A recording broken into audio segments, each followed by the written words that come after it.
네, 코로나19 예방접종 대응 추진단은 지난 4월 8일 잠정 연기 보류되었던 아스트라제네카 백신의 예방접종을 내일 4월 12일부터 2분기 접종 일정 계획대로 재개하도록 하겠습니다. 앞서 말씀드린 것처럼 4월 7일 유럽의약품청 약물감시 및 유해성 평가위원회는 아스트라제네카 백신의 접종으로 인한 이득이 위험을 크게 상회하므로 접종을 지속할 필요가 있다고 밝힌 바가 있습니다. 다만 접종 후 희귀혈전증이 부작용으로 발생 가능하므로 이에 대해서는 관련 징후를 조기에 인지하고 즉시 의료 조치를 받도록 공고하였습니다. 이번에 유럽의약품청이 아스트라제네카 백신 접종의 부작용으로 분류한 희귀혈전증은 일반적인 혈전 질환과는 다르며 매우 희귀하게 발생하며 혈소판 감소를 동반하면서 발생하는 뇌정맥동 혈전증, 그리고 내장 정맥 혈전증이 이에 해당하는 것으로 판단하고 있습니다.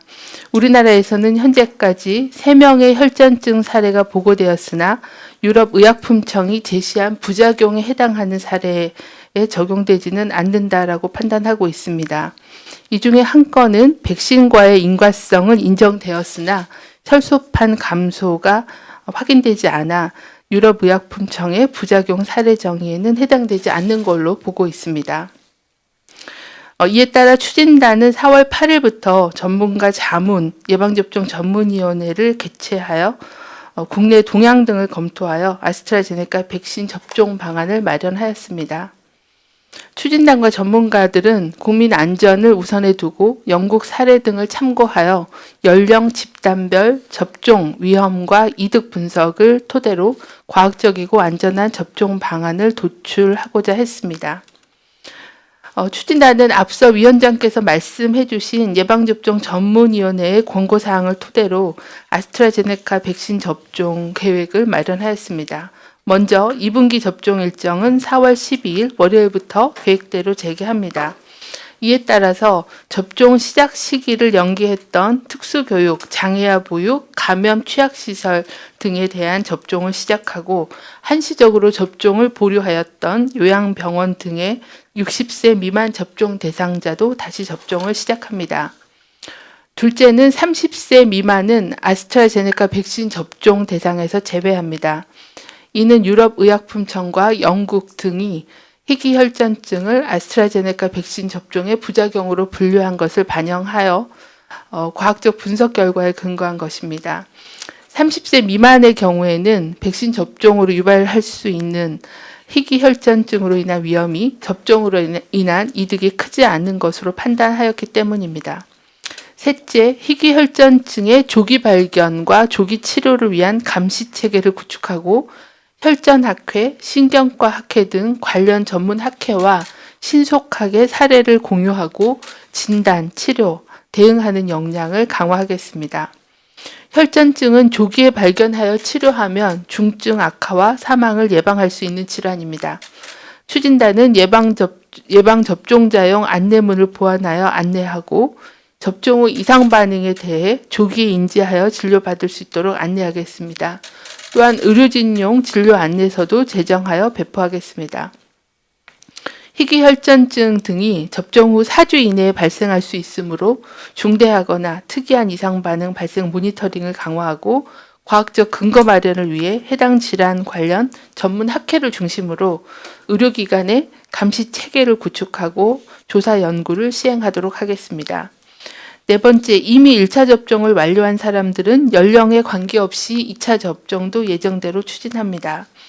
아스트라제네카 백신 1차 접종자 중 희귀혈전증 관련 부작용이 없는 경우에도 2차 접종은 아스트라제네카 백신으로 접종할 계획입니다.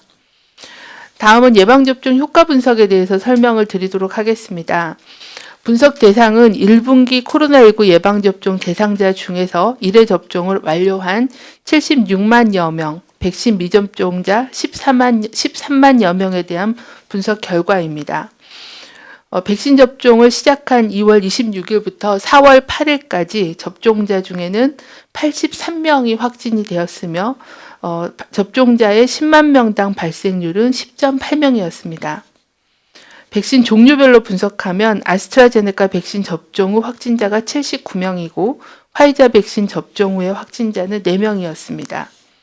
백신 접종 후 14일 경과 기간을 고려하여 분석했을 때는 아스트라제네카 백신 접종 후 14일 경과하여 확진된 사례는 40명, 접종자 10만 명당 6.2명이었고 화이자 백신 접종자 중에는 14일 경과하여 확진된 사례는 없었습니다. 반면에 백신 접종을 받지 않은 13만 7천여 명에서는 109명이 확진이 되어 10만 명당 발생률은 79.3명이었습니다. 1분기 전체 접종 대상자에서 확인한 백신 효과는 아스트라제네카 백신은 85.9%, 그리고 화이자 백신이 91.7%였습니다. 14일이 경과한 시점에서 확인한 백신의 효과는 아스트라제네카 백신이 92.2%, 화이자 백신은 100%였습니다.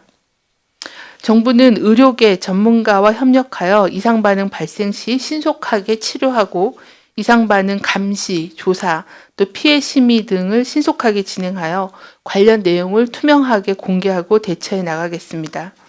국민들께서는 불안감보다는 건강 보호와 일상 회복을 위해 접종 순서가 오면 건강 상태가 좋은 날 안전하게 접종을 받아주실 것을 다시 한번 당부드립니다. 이상입니다.